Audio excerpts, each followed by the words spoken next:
Welcome back to Nation News Live. ഞാൻ മിഥുൻ ദാമോദരൻ. ഇന്ന് fact check ചർച്ച ചെയ്യുന്നത് PM ആർഷയ്ക്ക് എതിരെ ഉയരുന്ന ചർച്ചകളെ കുറിച്ചാണ്. അത് ശരിയാണോ തെറ്റാണോ എന്നാണ് ഈ ഫാക്ട് ചെക്ക് ചർച്ച ചെയ്യുന്നത്.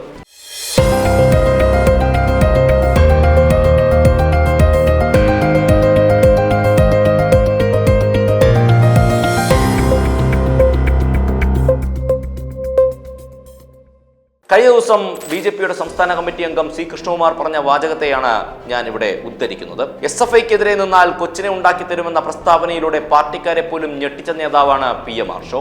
ഇതാണ് C. കൃഷ്ണകുമാർ പറഞ്ഞത്. പാലക്കാട് TV പരിപാടിക്കിടെ BJP നേതാവായ പ്രശാന്ത് ശിവനും PM ആർഷോയും തമ്മിൽ ഏറ്റുമുട്ടലുണ്ടായിരുന്നു.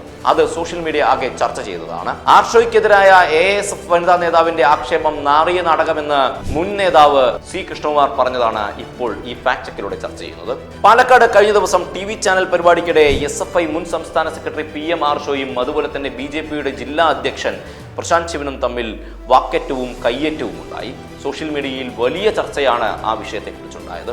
ആരുടെ ഭാഗത്താണ് തെറ്റ് എന്നൊന്നും നാം ഇവിടെ ചർച്ച ചെയ്യുന്നില്ല. പക്ഷേ കയ്യേറ്റം ഒരിക്കലും പാടില്ലായിരുന്നു. അതിനിടെ സോഷ്യൽ മീഡിയയിൽ ആർഷോയ്ക്കെതിരെ വളരെയധികം മോശമായ പരാമർശങ്ങളാണ് നടന്നുകൊണ്ടിരിക്കുന്നത്. SFIക്കെതിരെ നിന്നാൽ തന്തയില്ലാത്ത കൊച്ചിനെ ഉണ്ടാക്കിത്തരുമെന്ന ആർഷോ പറയാത്ത പ്രസ്താവന ഇപ്പോഴും പറഞ്ഞ് അവിടെ ചർച്ച ചെയ്യുകയാണ്. MG സർവകലാശാലയിലെ SFI AASF സംഘർഷത്തിനിടയിലായിരുന്നു ഈ സംഭവം നടന്നത്.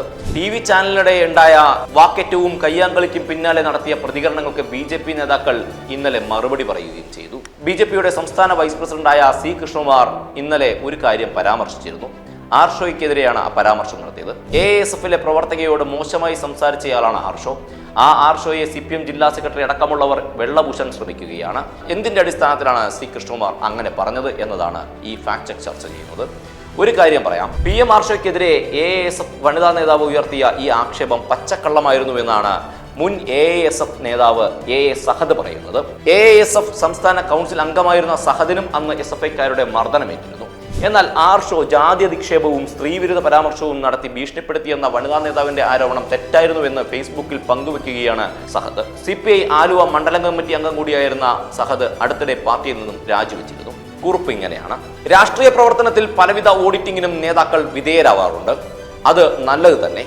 എന്നാൽ രാഷ്ട്രീയ മര്യാദ കാണിക്കേണ്ടവർ അതിന് നേർവിപരീതം പ്രവർത്തിച്ചപ്പോഴും പച്ചക്കള്ളങ്ങൾ പ്രചരിപ്പിച്ചപ്പോഴും അതെല്ലാം BJP പോലുള്ള വർഗീയ കക്ഷികളും രാഷ്ട്രീയ എതിരാളികളും നിരന്തരം തനിക്കെതിരെ ഉപയോഗിക്കുമ്പോഴും പൊതുപ്രവർത്തന മേഖലയിലും വ്യക്തിജീവിതത്തിലും പ്രതികൂലമായി ബാധിക്കാൻ സർവത്ര സാധ്യതകളുള്ളപ്പോഴും ദളിത് വിരുദ്ധനെന്നും സ്ത്രീ വിരുദ്ധനെന്നും പറഞ്ഞ് പൊയ്ച്ചാപ്പകുത്തുമ്പോഴും തന്റെ രാഷ്ട്രീയ നിലപാടിൽ ഉറച്ചു നിൽക്കുന്ന ഉരുക്കു മനുഷ്യ പ്രിയ സഖാവെ ആർഷോ ലാൽ സലാം. ഇങ്ങനെയായിരുന്നു അയാളുടെ പോസ്റ്റ്. പറയാതെ വയ്യ. MG യൂണിവേഴ്സിറ്റിയിൽ നടന്ന SFI AASF സംഘടനത്തിൽ അന്നത്തെ SFI എറണാകുളം ജില്ലാ സെക്രട്ടറി ആയിരുന്ന PM ആർഷോയ്ക്കെതിരെ വനിതാ നേതാവ് നടത്തിയ ആരോപണങ്ങൾ പച്ചക്കള്ളമായിരുന്നു. വനിതാ നേതാവിന്റെ വ്യക്തിവിരോധത്തിന്റെ ബാക്കിപത്രമായിരുന്നു അത്. അന്നത്തെ AASF സംസ്ഥാന കൗൺസിൽ അംഗവും അന്ന് മർദ്ദനമേൽക്കേണ്ടിയും വന്ന എനിക്ക് ഈ വിഷയം കൃത്യമായി അറിയാവുന്നതാണ്. വനിതാ നേതാവ് നടത്തിയത് നാറിയ നാടകമാണെന്ന് അത് കഴിഞ്ഞ് നടന്ന AASF സംസ്ഥാന കൗൺസിൽ മീറ്റിംഗിൽ സഖാവ് കാനം രാജേന്ദ്രൻ റിപ്പോർട്ട് ചെയ്തതുമാണ്. എന്നാൽ സംഘടന ഈ സത്യം, അതായത് AASF AYF പ്രവർത്തകർക്കിടയിലേക്ക് പോലും കമ്മ്യൂണിക്കേറ്റ് ചെയ്യാത്തതിൽ പ്രതിഷേധിച്ചുകൊണ്ടാണ് പിന്നീട് ഞാൻ AASF സംസ്ഥാന കൗൺസിലിൽ നിന്നും രാജിവെച്ചത്. ഇനിയും ആർഷോയെ വേട്ടയാടുമ്പോൾ മൗനം പാലിക്കാൻ സാധിക്കില്ല. ഒരു തരിയെങ്കിലും രാഷ്ട്രീയ മര്യാദയുണ്ടെങ്കിൽ AASF സംസ്ഥാന കമ്മിറ്റി ഇന്നലെ നടന്ന BJP അക്രമത്തിൽ ആർഷോയ്ക്ക് ഐക്യദാർഢ്യം പ്രഖ്യാപിക്കേണ്ടതാണ്. അങ്ങനെയാണ് കുറിപ്പ് അവസാനിക്കുന്നത്. ഇതിൽ കൃത്യമായി അന്ന് നടന്ന സംഘടനത്തിൽ AASFും SFIയുമായി നടന്ന സംഘടനത്തിൽ ഒരു ദൃക്സാക്ഷി കൂടിയാണ് ഈ പറഞ്ഞ സഹദ്. സഹദ് പറയുന്ന കാര്യങ്ങൾ നാം പരിശോധിക്കേണ്ടതാണ്. അന്ന് ആ വിഷയം അവസാനിച്ചതുമാണ്. പിന്നെയും ഈ പറഞ്ഞ ആർഷോയെ കരിവാരി തേക്കേണ്ട കാര്യം എന്താണ്? പ്രിയ പ്രേക്ഷകർ, വീഡിയോ പൂർണ്ണമായും കാണുക. വീഡിയോ കണ്ടതിന് ശേഷം നിങ്ങളുടെ വിലയേറിയ കമന്റുകൾ കമന്റ് ബോക്സിൽ രേഖപ്പെടുത്താൻ മറക്കരുത്. നന്ദി, നമസ്കാരം.